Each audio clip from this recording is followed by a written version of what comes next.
El mazo de la jueza Isabel Isa Montoya resonó en la sala del Tribunal del Condado de Arivaca, Arizona, un sonido seco y definitivo que cortó el murmullo expectante.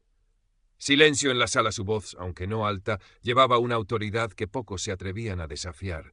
Vestida con la toga negra que parecía tanto una armadura como un símbolo de su cargo, Isa observaba al acusado con una mirada penetrante, sus ojos oscuros analizando cada gesto, cada palabra. Esperanza, el principal pueblo del condado, era un lugar donde la justicia a menudo se sentía tan esquiva como la lluvia en el desierto circundante, pero en la corte de Isa Montoya encontraba un ancla. Era conocida por su dureza, sí, pero también por una equidad que buscaba la raíz del problema, no solo el síntoma. A sus 30 y tantos años, había ascendido con una rapidez que algunos envidiaban y otros resentían. Su impecable historial profesional ocultaba las cicatrices de un pasado que rara vez permitía que la rozara, un pasado que le había enseñado más sobre la desesperación y la supervivencia de lo que cualquier facultad de derecho podría haberlo hecho. Una pequeña cicatriz apenas visible en su muñeca izquierda, usualmente cubierta por la manga de su blusa o el reloj, era el único vestigio físico. Mientras Isa dictaba sentencia en un caso de robo menor, a unas millas de allí, en los polvorientos límites de Esperanza, la justicia era una palabra hueca. Ricardo, el Caimán Esparza, líder del club de motociclistas Los Coyotes de Hierro, observaba con una sonrisa torcida cómo sus hombres persuadían al dueño de un pequeño taller mecánico.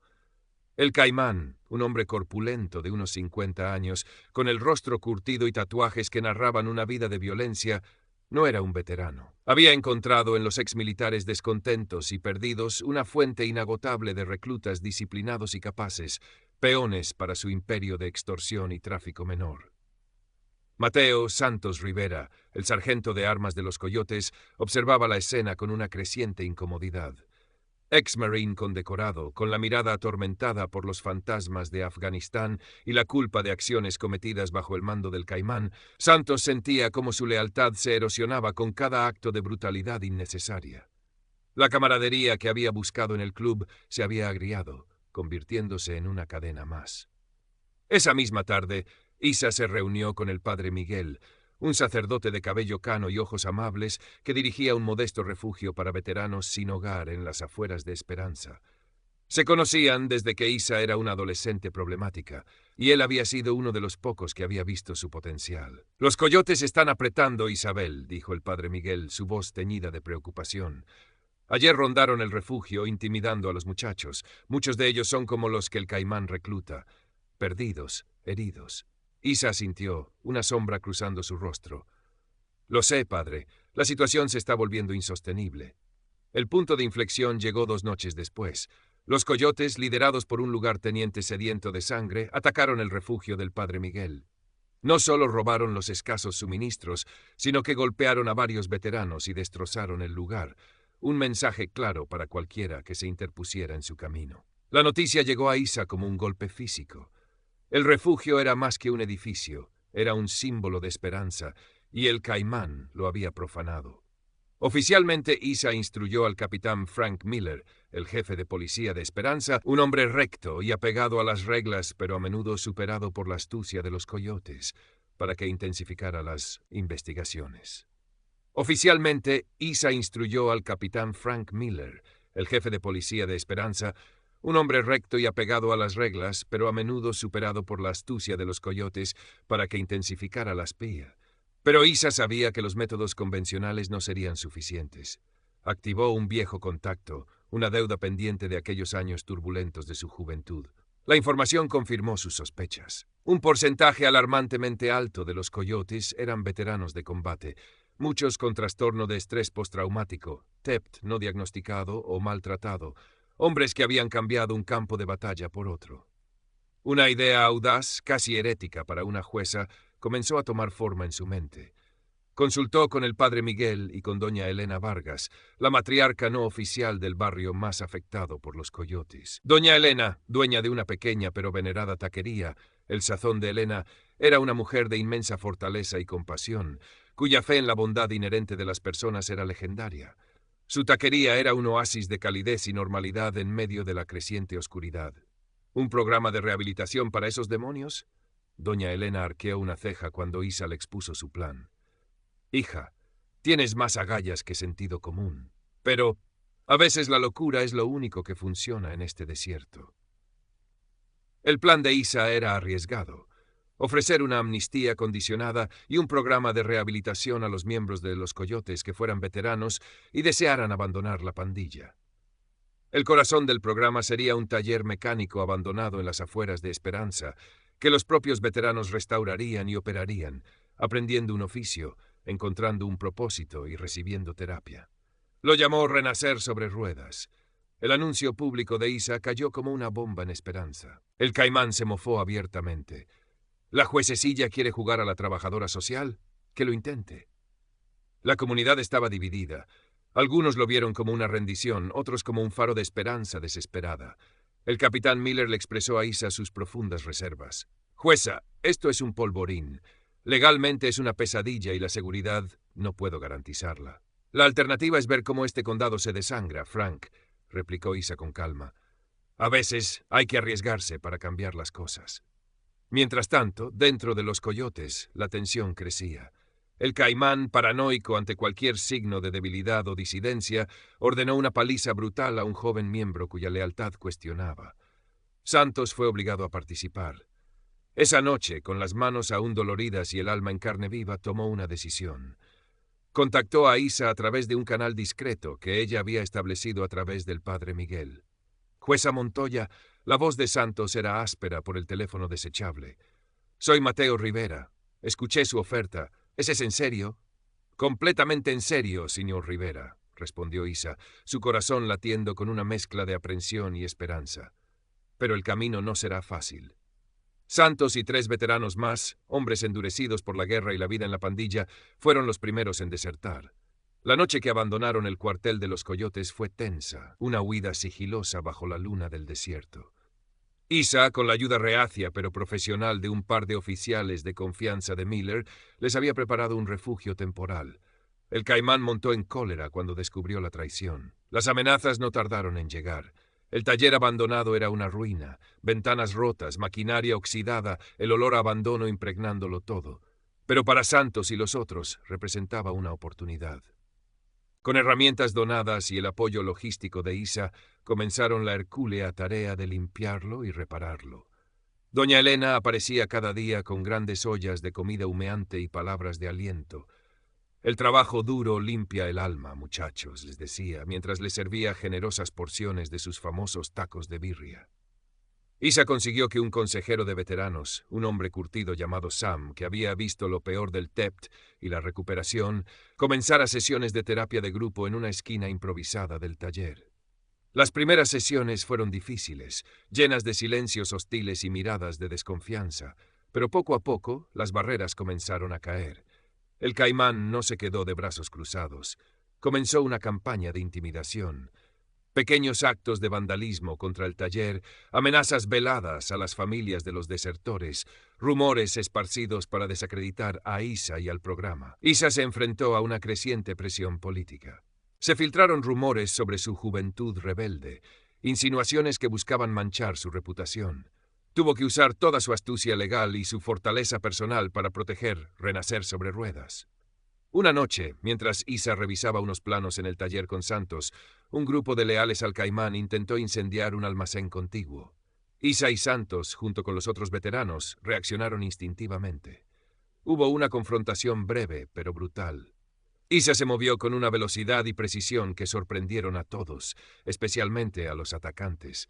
No era la jueza de la corte, era una luchadora nata usando el entorno a su favor, neutralizando amenazas con una eficacia escalofriante. La pequeña cicatriz en su muñeca pareció brillar bajo la luz de la luna.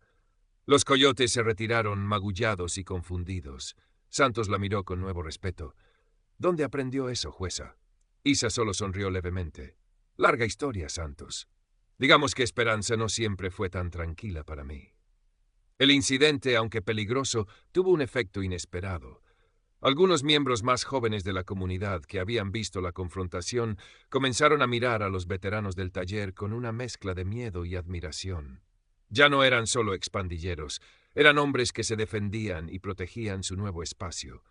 Los pequeños triunfos comenzaron a acumularse. El taller Renacer sobre ruedas empezó a tomar forma. Repararon un viejo generador, las luces se encendieron. Restauraron su primer vehículo, una destartalada camioneta de un granjero local que les pagó con productos frescos. Un veterano atormentado por pesadillas durante años, finalmente habló en terapia sobre su experiencia en combate, llorando por primera vez en una década. La comunidad, liderada por doña Elena y el padre Miguel, comenzó a ofrecer un apoyo más abierto, donaciones de herramientas, ofertas de trabajo a tiempo parcial para los veteranos en proyectos locales. Incluso el capitán Miller comenzó a ver un cambio. Los delitos menores en el área alrededor del taller disminuyeron. Los veteranos, con su disciplina innata, mantenían el lugar impecable y vigilado. No sé cómo lo está haciendo Montoya, admitió Miller un día, pero algo está funcionando. Pero el Caimán estaba lejos de rendirse. La pérdida de hombres y el creciente respeto que Isa y su programa estaban ganando eran una afrenta directa a su autoridad. Sabía que si Renacer sobre ruedas tenía éxito, su control sobre los veteranos descontentos se desvanecería. Preparó un golpe final, uno que aplastaría la esperanza de una vez por todas. Reunió a sus hombres más leales, a aquellos que no tenían nada que perder y todo que ganar con la violencia. La noche del ataque fue sofocante, el aire cargado con la electricidad de una tormenta inminente en el desierto. Isa estaba en el taller, repasando cuentas con Santos. Había unos 12 veteranos esa noche, algunos trabajando hasta tarde en un proyecto urgente, otros simplemente encontrando consuelo en la camaradería del lugar. Las luces del taller eran un pequeño faro en la oscuridad. El primer indicio fue el rugido distante de múltiples motocicletas, un sonido que se había vuelto siniestramente familiar. Santos se tensó. Son ellos. El Caimán no se anduvo con sutilezas. Sus hombres, cerca de 30, rodearon el taller, bloqueando las pocas vías de escape. El ataque fue brutal y directo. Disparos resonaron, rompiendo la quietud de la noche. Dentro del taller, el caos inicial dio paso a una acción disciplinada. Isa, Santos y los veteranos, muchos de ellos con experiencia en combate urbano, se movieron con una coordinación sorprendente.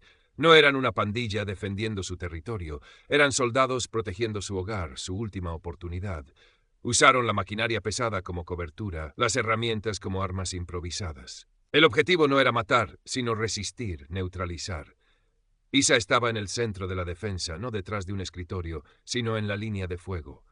Su mente analítica evaluaba las amenazas, dirigía a los hombres, pero sus manos también se movían con una destreza letal cuando era necesario, desarmando a un atacante aquí, incapacitando a otro allá. La jueza había desaparecido. En su lugar estaba Isa, la superviviente, la protectora. Mientras la batalla arreciaba en el taller, algo inesperado sucedió afuera. Alertados por el estruendo, vecinos del barrio, muchos de ellos antes temerosos de los propios veteranos del programa, comenzaron a salir de sus casas. Liderados por doña Elena, quien blandía una sartén de hierro como si fuera un escudo, y el padre Miguel, comenzaron a bloquear las calles con sus propios vehículos, cubos de basura, cualquier cosa que tuvieran a mano. No eran combatientes, pero su acto de desafío creó una barrera humana y logística que retrasó a los refuerzos del Caimán y alertó a la policía de una manera que las llamadas frenéticas no habían logrado. Dentro del taller, el Caimán, frustrado por la resistencia inesperada, logró abrirse paso con un puñado de sus hombres más duros, buscando a Isa. La confrontación final fue en el corazón del taller, entre chispas de metal y el olor acre de la pólvora. Santos se interpuso entre el Caimán e Isa, recibiendo un brutal golpe que lo hizo tambalearse, pero se mantuvo firme. La lucha fue desesperada. Finalmente, en un movimiento coordinado entre un Santos herido pero indomable y una Isa que aprovechó una fracción de segundo de distracción del Caimán, el líder de los Coyotes de Hierro fue reducido. Cayó entre las herramientas y los sueños de hombres que habían decidido cambiar, su reinado de terror finalmente llegando a su fin justo cuando las sirenas de la policía comenzaban a aullar en la distancia, cada vez más cerca. El capitán Miller y sus hombres llegaron para encontrar una escena de batalla.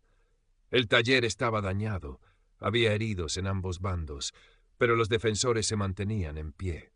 El Caimán y sus secuaces más leales fueron arrestados.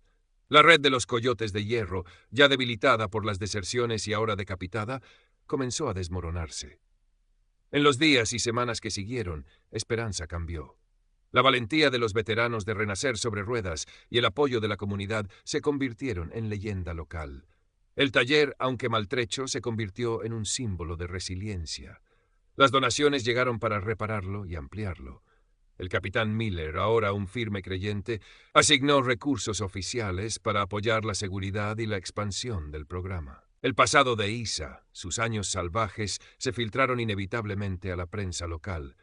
Pero en lugar de un escándalo, la revelación generó una ola de apoyo y comprensión. La jueza que luchaba en las calles por su gente, la mujer que entendía la oscuridad porque la había rozado, se convirtió en una heroína aún más compleja y admirada. Meses después, Renacer sobre Ruedas era un hervidero de actividad.